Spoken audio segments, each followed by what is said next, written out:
Now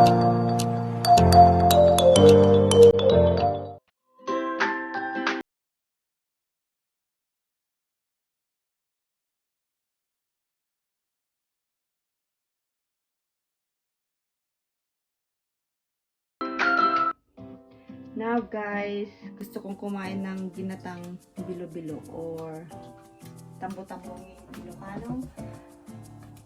Ang una natin gagawin, kasi mahirap lutuin yung tapioca. This one here. Kailangan nyo lang ng 10 cups of water. Wait lang natin siyang mag-boil. Anyway, nandito naman sa likod yung instruction niya. So, wait ko lang siyang mag-boil. Tapos, add natin yung 1 cup of tapioca. Okay. So, wait for that. Now, we need glutinous rice flour. 2 cups. Gamitin ko tong cups ng rice cooker.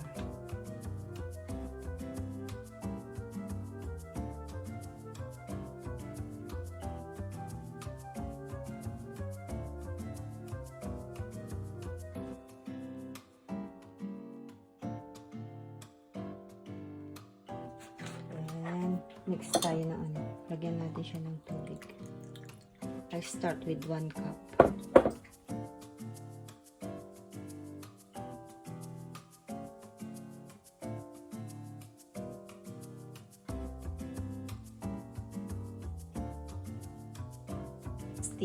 Maglagay lang kayo ng glutinous rice flour sa plate para hindi siya mag-sticky.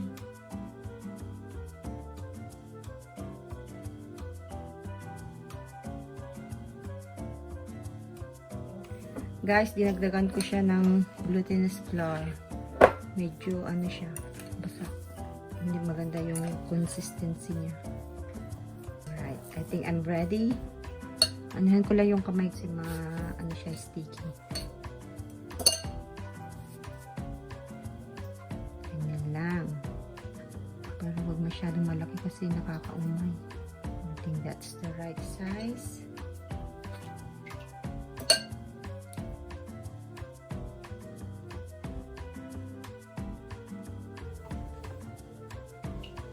Ayan, tapos na namin ang glutinous ball.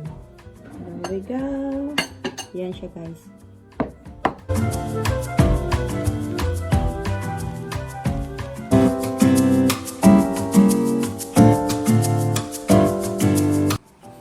Right, guys. I think the water is ready. Pwede na natin ilagay yung tapioca. This one here. Ang cute.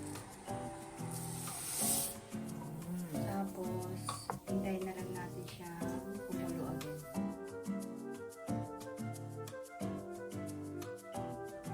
Now, gawin na natin yung plantier. Plantier ang tawag nila dito. Pero sa atin, ang texture nito parang saging na saba. Ganyan lang tsura niya from outside. Pero pagka binalatan mo na siya, okay pa rin.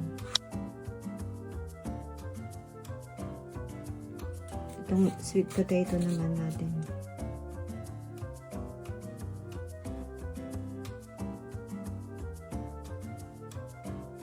Alright guys, while waiting for the tapioca to cook, lagyan na natin yung coconut milk saka 2 cups of water.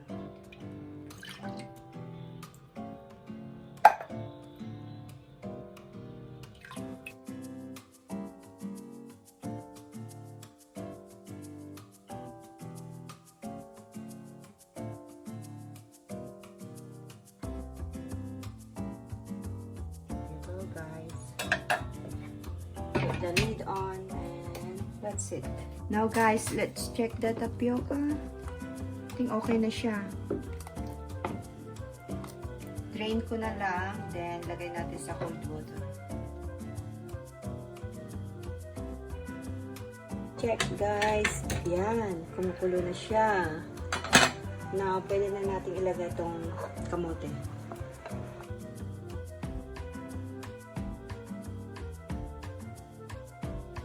Yung asukal, pwede na rin natin ilagay guys.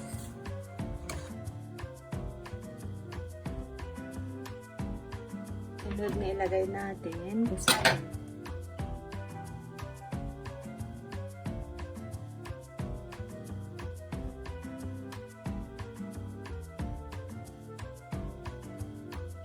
Let's wait until it sims. Smells nice. Pwede na natin ilagay yung glutinous rice. Sticky.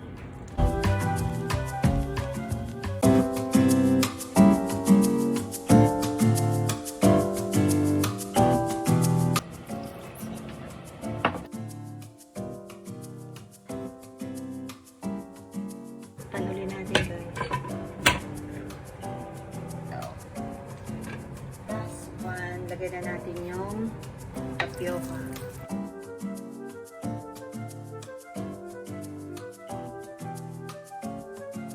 Tignan natin guys kung luto na siya. Wow!